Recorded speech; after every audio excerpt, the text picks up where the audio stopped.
Alguns dias atrás eu estava na casa de um amigo meu e ele me mostrou um vídeo de um coach chamado Jerônimo que falava de algo chamado ciclo da realidade, que é mais ou menos assim. Ele divide aquilo que a gente vive ou aquilo que a gente se torna em 3 etapas.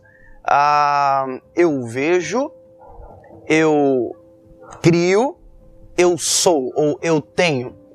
Entendeu? Ou seja, nós somos aquilo que a gente vê, isso a gente cria, então a gente se torna, ou a gente tem, ou a gente é. No sentido de que aquilo que a gente vê é aquilo que a gente se torna. Isso reforça também aquela teoria que diz que nós somos o fruto do meio aonde nós estamos inseridos. Você vai entender melhor.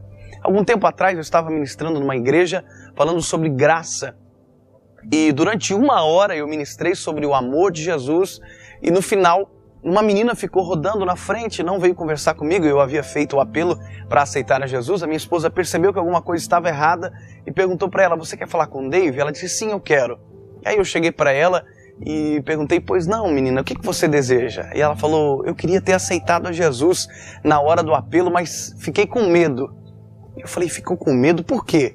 E ela disse: porque eu tenho um pecado muito grave. E eu pensei: nossa, deve ser algo muito ruim. E ela falou, e não era tão grave assim, eu orei por ela. E quando eu terminei a oração, ela disse: o pastor pode orar novamente por mim? Eu falei: por quê? Ela disse: porque agora eu vou para casa. E quando eu chegar em casa, eu tenho certeza que o meu pai vai me bater.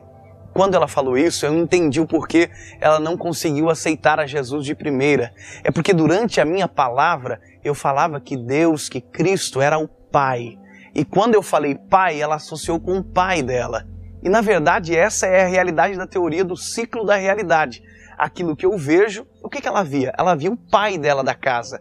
Eu crio e isso eu tenho. Ou seja, quando eu falava em pai, ela automaticamente lembrava da realidade paterna que ela tinha dentro de casa. E isso se aplica em todas as áreas da nossa vida. Por exemplo, nós estamos em um período de crise. Então todo mundo vê a crise, cria para si e por isso está na crise. Você já percebeu que tem muita gente reclamando da vida, falando de mal da vida? Então preste atenção que eu quero ajudar você a mudar o ciclo da realidade. E isso é cabível e principalmente se você acreditar no Senhor Jesus, se você deixar Ele mudar essa perspectiva. Preste atenção, o ciclo da realidade comum é: eu vejo, então eu crio, aí eu sou ou eu tenho. Nós temos a capacidade de mudar a ordem disso, no sentido de que eu crio, olha que diferente, aí eu vejo e aí eu sou. Como assim, pastor? Muito fácil de você entender. Eu vejo, antes de crer, não é aquilo que a gente necessita. Isso é o ciclo comum da realidade. Mas quando você crê antes de ver, isso é fé. E a palavra de Deus vai dizer que nós não vivemos por vista, nós vivemos por fé. Ou seja, você cria a expectativa boa, você tem a capacidade fazendo isso de sair da realidade que você está. Se a realidade é a crise, quando você cria um novo modelo para você, você sai daquilo que você vê e cria algo que você não está vendo ainda. E isso a Bíblia vai dizer que é fé. O firme fundamento nas coisas que não se veem, mas que se esperam. Quer mudar a sua vida? Muda o ciclo da realidade. Creia e aí você vai ver e depois você será. Esse é o panorama da vida de alguém que serve a Deus. Viver por fé é isso. É viver além da capacidade de sonhar.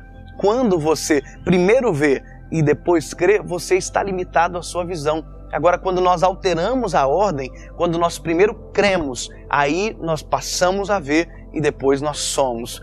E quando você olha histórias de pessoas que saíram de favelas, que saíram de realidades terríveis, você vê que é possível, quando você crê antes de ver, isso se tornar realidade. Se eu puder dar um conselho para você, creia no melhor de Deus para a sua vida. E aí você vai começar a ver e com certeza será. Que Deus abençoe você. Muito obrigado a você que assistiu esse vídeo. Eu espero que tenha servido de bênção para a sua casa, para a sua vida. E quero lhe pedir uma coisa. Compartilhe, curta, manda para os seus amigos. Nós estamos em todas as redes sociais. YouTube, Facebook, Instagram, Snapchat. É só você procurar por Dave Leonardo e eu vejo você por lá. Deus abençoe.